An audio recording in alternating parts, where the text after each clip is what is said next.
जितना भी आपका स्कोर आया है उस स्कोर में टेस्ट खत्म होने के बाद में, टेस्ट जैसे ही एंड हुआ उसके बाद में आपको क्या पता चला कि जितना भी मान लो आपका स्कोर आ रहा है उसमें प्लस कितने नंबर आप और कर सकते थे? बस ये इस सवाल का जवाब दे दो। टेस्ट आपका कल था ना, आपने टेस्ट को एक बार खत्म होने के बाद में भी देखा होगा, जिसको आप एनालिसिस बोलते हो या फिर आप सोचते हो कि भाई साहब ये क्या था, ठीक है, ये क्या था, इसमें क्या करना है वो बताओ, ठीक है ना। तो वही मैं आपसे पूछ रहा हूं, जो भी आपका स्कोर आया है, जो भी आपका स्कोर आया है उसमें आपका कितना प्लस, कि सर इतने और कर देता मैं कम से कम, सही सही बताना। ऐसे नहीं है तुक्केबाजी में कुछ भी बोले सर ऐसे ही पेपर आता तो मैं सवालों के जवाब देखकर और अब तो मैं कर ही दूंगा, ऐसा नहीं, नॉर्मली बताइए प्लीज। जो आपकी कमेंट है वो बोल रहे हैं आराम से, ये वेरिएशन स्टार्ट हो रहा है 30 से लेकर 50 मार्क्स। बस अब आपको एक छोटा सा टारगेट करना है ये कि जब आप अगला टेस्ट देने जाएं, इस टेस्ट का कहीं ना कहीं कुछ तो लिखो, कच्चा चिट्ठा, कुछ तो नोट्स बनाओ इसके भी, है ना। तो आप एक जगह टेस्ट एनालिसिस की आप पेजेस इकट्ठे करने स्टार्ट कर दीजिए, या फिर आप चाहो तो टेस्ट एनालिसिस के जो भी आपने टेस्ट दिया है उसके बारे में कुछ थॉट लिखना स्टार्ट कर दो।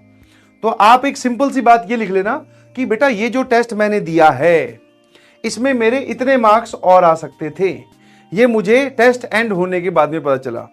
अब इनका रीजन लिख लेना कि रीजन क्या क्या है। जैसे मान लो आपको पता चला कि सर मैथ्स में कुछ आसान सवाल छूट गए, या फिर आपका कैलकुलेशन एरर, या फिर जिस सवाल को हम डिफिकल्ट समझ रहे थे वो एक्चुअल में डिफिकल्ट था ही नहीं, उसकी अपीयरेंस थोड़ी गड़बड़ थी या दिखने में डरावना था, बट वो सवाल तो बहुत फर्जी था। ऐसे करके आपने कुछ ना कुछ जरूर एक कारण आपको पता चल रहा होगा। क्या कारण है आप लोग मुझे फटाफट कमेंट सेक्शन में बताइए प्लीज, कि 30 से 50 मार्क्स आपका किस बेसिस पे पढ़ रहे हैं।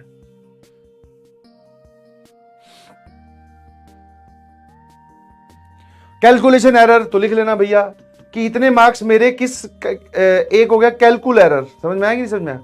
कैलकुलेशन एरर से सर मेरे इतने कुछ 10 मार्क्स 15 मार्क्स कट गए।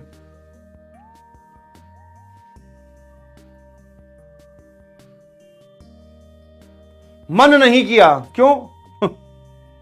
हाँ टाइम नहीं था, तो टाइम वेस्ट लिखो, बिल्कुल सही। टाइम नहीं था मतलब कि हमने सर उस आसान सवाल पे पहुंच नहीं पाए तो हमारा टाइम वेस्ट हुआ। क्वेश्चन रॉन्ग पढ़ लिया, बिल्कुल सही। क्वेश्चन रॉन्ग पढ़ लिया या क्वेश्चन पढ़ाई कुछ और जो आंसर था वो कुछ और ही टिक कर दिया।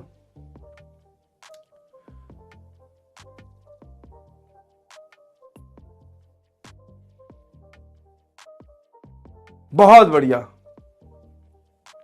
ये कुछ कारण लिख लीजिए प्लीज। अब जब आप अगले टेस्ट में जाओगे, जब भी कभी अगला टेस्ट देने जाओगे तो एक बार कारण देख जाना और ये मार्क्स देख जाना। अब आपकी इंटेंशन, आपकी जो बोलते ना अंदर से जो आपका थॉट प्रोसेस होना चाहिए वो ये होना चाहिए कि हमें ये 30 से लेकर 50 मार्क टेस्ट के अंदर ही लेके आने हैं।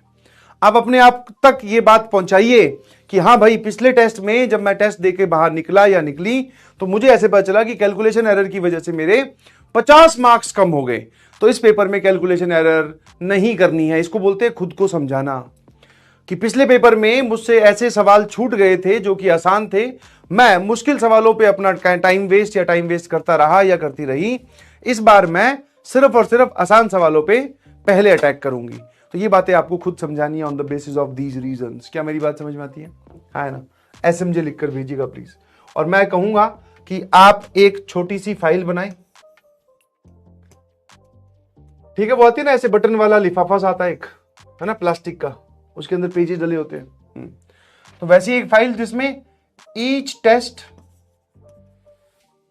का एक A4 साइज पेपर, जैसे टेस्ट 1 हुआ आपका है, इसके बारे में सारी बातें, ठीक है, एक पूरी रिपोर्ट बना लीजिए। मतलब कि ये जो टेस्ट मैं करके आया हूं टेस्ट 1 में, कि मेरे क्या एरर हुए, कौन कौन से क्वेश्चन आसान थे, ठीक है, एक्सपेक्टेड मार्क्स कितने, मतलब एक्चुअल मार्क्स और ये वाले कि आप और कितने मार्क्स आप बढ़ा सकते थे। ऐसी सारी तमाम बातें वहां पर लिखिए। समझे कि नहीं समझे?